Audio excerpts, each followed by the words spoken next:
Hate against Indians internet में एक नया जॉनरा सा बन गया है। Upa, stinky, like disgusting, cow dung ridden dot-head Indian. Indians को पजीत बुलाना, स्कैमर्स कहना, करी वाले जोक्स मारना या उन्हें परवर्ट, स्टिंकी, डर्टी का टैग देकर उन्हें मॉक करना, स्टीरियोटाइप करना, उन्हें डिग्रेड करना एक नया फॉर्म ऑफ ह्यूमर बन गया उनके लिए, जिसके पीछे कई सारे रीजंस है, जिसमें से कुछ समझ भी आते हैं पर कुछ एकदम बेहुदे से हैं। लेकिन एक हद तक अगर हम खुद को इंट्रोस्पेक्ट करें तो लगता है कि हम ये डिजर्व भी करते हैं। भारत से विदेश जाने वाले बहुत सारे लोगों के पास पैसे तो हैं पर क्लास नहीं है। मोस्ट इंपॉर्टेंटली कॉमन सेंस नहीं है कि कहाँ पर कैसे बिहेव करना है। यहाँ रहकर जो सुपीरियोरिटी कॉम्प्लेक्स में वो जी रहे थे वही सुपीरियोरिटी वो वहां जाकर एक्सपीरियंस करना चाहते हैं। हमें लगता है गंदगी करना तो हमारा हक है और साफ सफाई करना किसी एक पर्टिकुलर तबके का ही काम है, इसलिए हम क्यों करें, क्यों ही परवाह करें कि हमारे आसपास कैसे लोग हैं, कैसे वातावरण में हम हैं। हमें तो बस आपस में तेज आवाज में बात करना है। Am I right, Madhav? Indians have a very bad habit of being loud everywhere they go, right? Yes, I fully agree. Sometimes I'm ashamed to be. Same, even I am ashamed to be a part of all of this. ऐसा नहीं कि हम चुपचाप किसी एक जगह को book करके वहाँ सेलिब्रेट नहीं कर सकते, लेकिन जो असली मजा आता है ना वो चार लोगों को दिखा के सेलिब्रेट करने में ही आता है। बिना चार लोगों का सुकून खराब किए ना हमारा ढंग से त्योहार बनता है, ना हमारा कोई ओकेजन सेलिब्रेट होता है। फुल वॉल्यूम करके रील्स देखना है, जहाँ मौका मिले वहाँ चटाई बिछा के बैठ जाना है। Bunch of Indian travelers drinking alcohol and sleeping on the Pattaya beach with litter all around, prompting people to say that this kind of behavior should be punishable and that as fellow Indians they felt ashamed. हर जगह ऐसे behave करने की जैसे हम घर ही में हैं। हर जगह थूक देना, मूत देना, कहीं भी कचड़ा फेंक देना, इन हरकतों को किस तरीके से जस्टिफाई करोगे? हमारी ऐसी हरकतों को देखकर किसको अच्छा लगेगा? शर्म से तो हमें उसी दिन डूब मरना चाहिए जिस दिन से विदेशी लोग हमारे यहाँ के साफ सफाई कर रहे हैं। जैसे कि क्लीनलीनेस हमारे लिए कोई एलियनेटिंग सब्जेक्ट है, ना ही हम ढंग से रूल्स और रेगुलेशंस को फॉलो करते हैं, ना ही लगता है कि इस देश में किसी ने डिसिप्लिन नाम का कोई शब्द सुना भी है। उल्टा लोगों को ऐसा लगता है कि रूल्स तोड़ना कूल होता है। हमारे यहाँ सारे बागी पैदा हो रहे हैं, ना इन्हें सड़क में ढंग से चलने, गाड़ी चलाने की तमीज है। जाहिर सी बात है, ऐसा नहीं कि हर इंडियन ऐसा ही बिहेव करता है, पर एक की गलती की वजह से सबको भुगतना पड़ता है। जब एक इंसान के गोल्ड मेडल लाने की वजह से पूरा भारत प्राउड कर सकता है, तो एक बदतमीज की बदतमीजी की वजह से पूरा भारत बदनाम भी हो सकता है। In your cart there was unpaid items. No, that's not how it works. You're getting arrested. You're coming down to the police station. You're going to sign a form. You're no longer allowed to come to ShopRite. This ShopRite, you're not welcome here anymore. Okay. So there's no debate. There's no debate. You guys are getting arrested.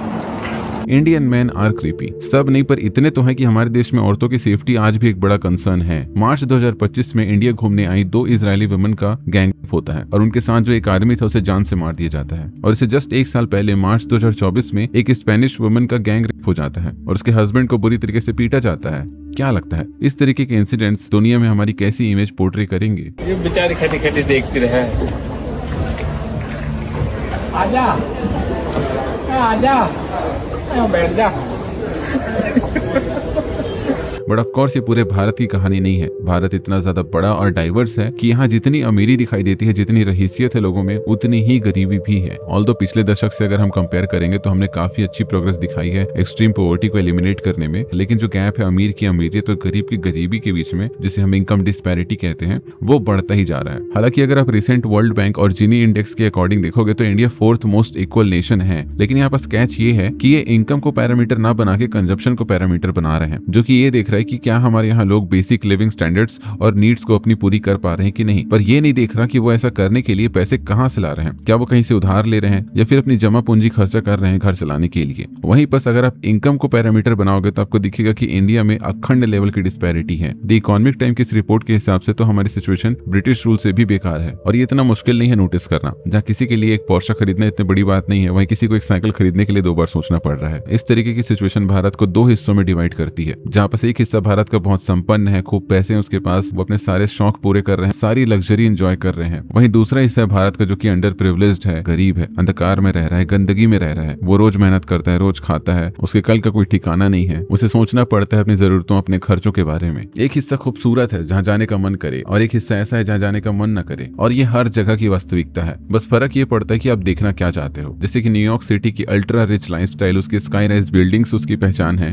या फिर उसकी streets में पड़ा हुआ कचड़ा, वहाँ की बदबू, वहाँ का unsafe Subway. It's always smelled bad. New York City has always stunk because it's such a big city. There's a lot of air pollution. I think the subway definitely smells worse than it used to. And some blocks are apparently more pungent than others.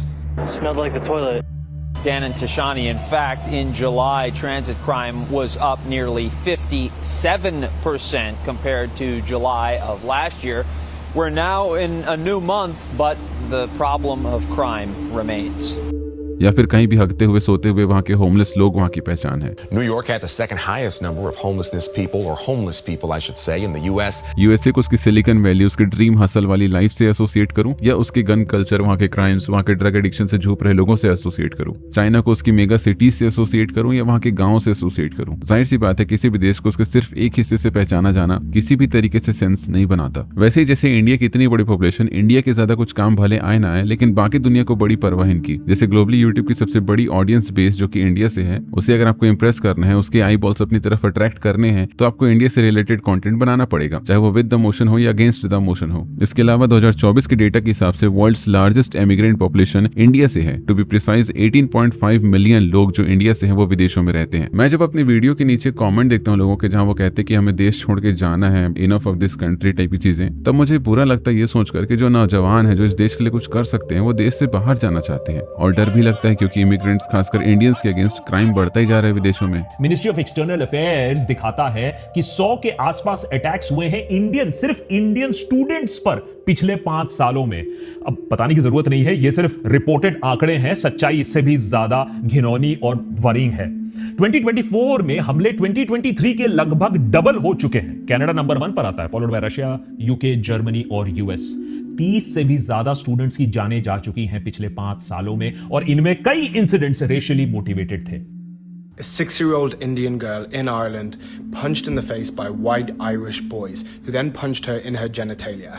A taxi driver who got a bottle smashed behind his head by 2 other Irish people, and then another Indian man who was jumped by a gang of Irish boys who cut him and who beat him and who stripped him, and then as he's walking, afraid and alone, with blood all over his face and his legs, there's a video of a car pulling up beside him with the passenger leaning out the window and screaming, "Get the fuck out of our country." What is wrong with society? पर एक नजरिए से इनका ऐसा सोचना भी गलत नहीं है। क्यों कोई अपनी अच्छी जिंदगी के बारे में ना सोचे? क्यों कोई ना सोचे कि उसे क्वालिटी लाइफ जीना है, उसे अच्छी हवा पानी में सांस लेना है? गिन चुन के 70-80 साल की जिंदगी होती है इंसान की, उसमें भी वो इतनी मेहनत करके पैसे कमाता है इतने सालों तक, तो वो क्यों ना सोचे कि मेरी लाइफ में थोड़े बहुत टेंशन कम हो? जो कोई अपने देश के बारे में सोचता है उसके लिए सेक्रीफाइस करता है, जैसे कि डॉक्टर अभिषेक सावरकर, जो कि एक साइंटिस्ट थे जिन्होंने पूरी दुनिया को छोड़ अपना देश वापस आना चूज किया। उनकी एक चूती से पार्किंग डिस्प्यूट के चक्कर में जान चली जाती है। देखो, ऐसा नहीं कि हमारे देश तरक्की नहीं कर रहा है या फिर हमारे यहाँ बदलाव नहीं आ रहे हैं, ऑफ कोर्स आ रहे हैं, पर जहां एक देश उतने ही सालों में जो स्तर अपने लिविंग स्टैंडर्ड और क्वालिटी ऑफ लाइफ को 1080p से बढ़ा के 4K में ला के रख रहा है, वही हमारे देश में आज भी लाइफ डाउनलोड पे ही पेंडिंग है। एज अ सिटीजन जो इंसान अपनी सारी रिस्पॉन्सिबिलिटीज को निभा रहा है, सारी ड्यूटीज को निभा रहा है और अपनी कमाई का एक हिस्सा सरकार को वापस भी दे रहा है टैक्स के फॉर्म पे, इससे ज्यादा मैं उस इंसान से क्या एक्सपेक्ट करूं? क्या वो बॉर्डर पे खड़े होकर अपनी जान देगा तभी मैं उसको देशभक्त बोलूंगा? और इन सब के बदले हमारे देश में उसको रिटर्न में मिलता क्या है?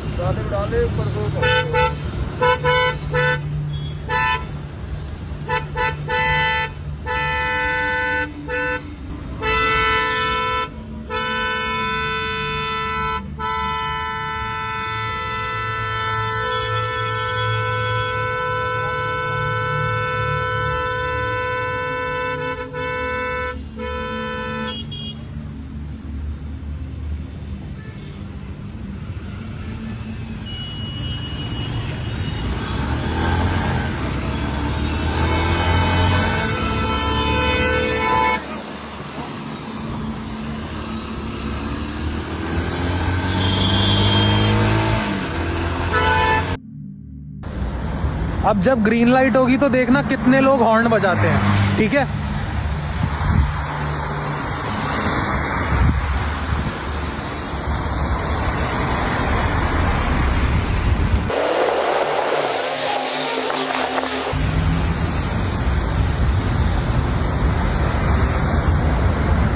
कितने हॉर्न सुनाई दिए?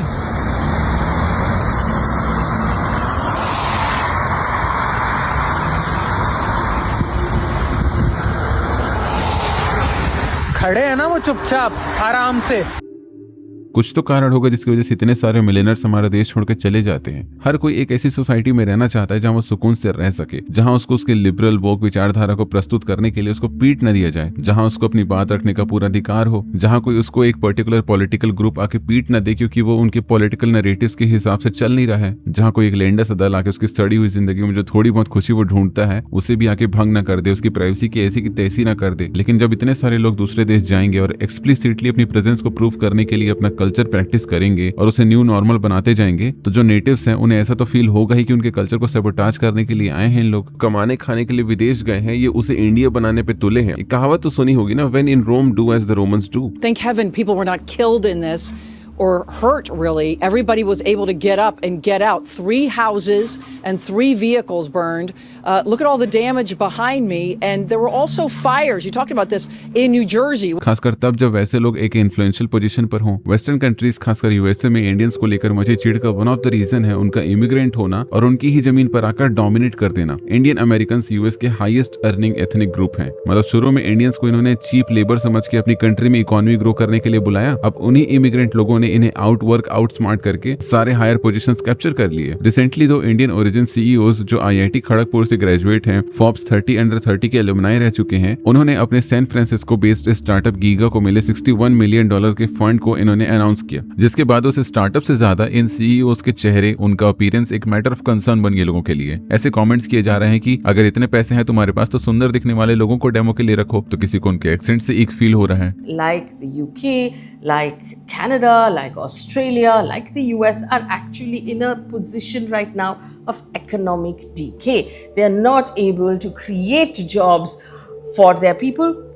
They are not able to qualify their people to actually take those jobs, and that is where there is a problem. जब इंसानों के सामने कोई टफ सिचुएशन आती है तो उनके पास सिर्फ 2 ही ऑप्शन रहता है, या तो वो अपनी सिचुएशन को एक्सेप्ट करें और सोल्यूशन की तरफ आगे बढ़ें, या तो सिचुएशन का सारा ब्लेम किसी और तरफ शिफ्ट कर दें और उस प्रॉब्लम से कोप करें। रेसिज्म इनके लिए कोप करने का ही एक तरीका है। ये कहते हैं कि हम सुपीरियर रेस हैं और तुम इन्फीरियर रेस हो, और सुपीरियर रेस वालों की जॉब इन्फीरियर रेस वाले ले लेते हैं, तो प्लीज आप लोग हमारे यहाँ से चले जाओ ताकि हम सुपीरियर रेस वाले जॉब पा सकें। इनके अकॉर्डिंग इमिग्रेशन की वजह से क्राइम रेट बढ़ गया सिटी में, क्योंकि जबरदस्ती इनको दूसरे रेस वालों को मारना पड़ता है। In her 20s, on Tuesday morning, so the 9th of September, was walking to work about 8:30.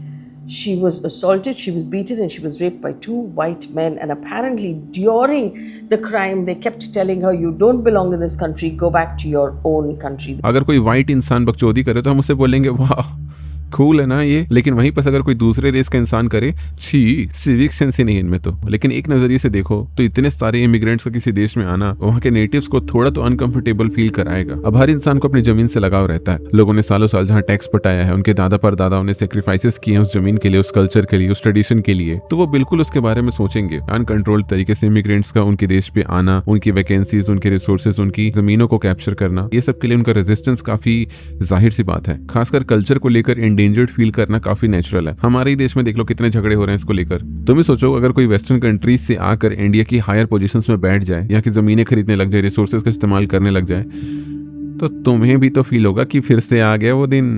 तू लगान देगो कि नहीं देगो। हो सकता है इस वीडियो को देखकर तुम्हें ऐसा लगे कि मैं बहुत नेगेटिव इंसान हूँ, मैं बहुत ज्यादा नेगेटिव साइड को ही हाईलाइट कर रहा हूँ और ये फिर मुझे अपने देश से कोई लगाव नहीं है।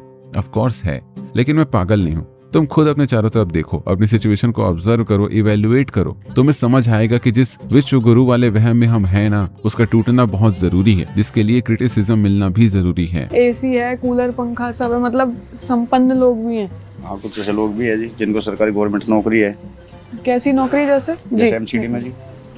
अच्छा, एमसीडी में। हाँ, कुछ लोग है ऐसे, लेकिन वो रह ही रहे हैं। बच्चों के लिए तो लगाना ही पड़ेगा। जब बच्चे गर्मी में नहीं रह रहे तो ये तो मजबूरी हुई ना। अब छोटे बच्चे हैं वो तो नहीं रहते, तो उनके लिए लगाना पड़ता है, क्या करें, मजबूरी है। इसके पीछे तो वैसे कई सारे रीजंस हैं, पर जो प्रॉब्लम मुझे नजर आती है वो है माइंडसेट। अगर लोग फालतू बातों में ध्यान न देकर अपने फायदे, अपने मतलब के मुद्दों को प्रायोरिटाइज करेंगे तो मजबूरन उन पॉलिसी मेकर्स को वो करना पड़ेगा। अगर लोग सरकार से 10,000 रुपया पैसा लेने के बजाय वही पैसा top class health care facility और एजुकेशनल इंस्टीट्यूशंस में लगाने के लिए बोलेंगे तो वो गवर्नमेंट ऐसा करेगी। और देखिए यहाँ पेशेंट तड़प रहा है, बाहर वो डॉक्टर को ढूंढ रहे हैं, डॉक्टर का आता पता नहीं है।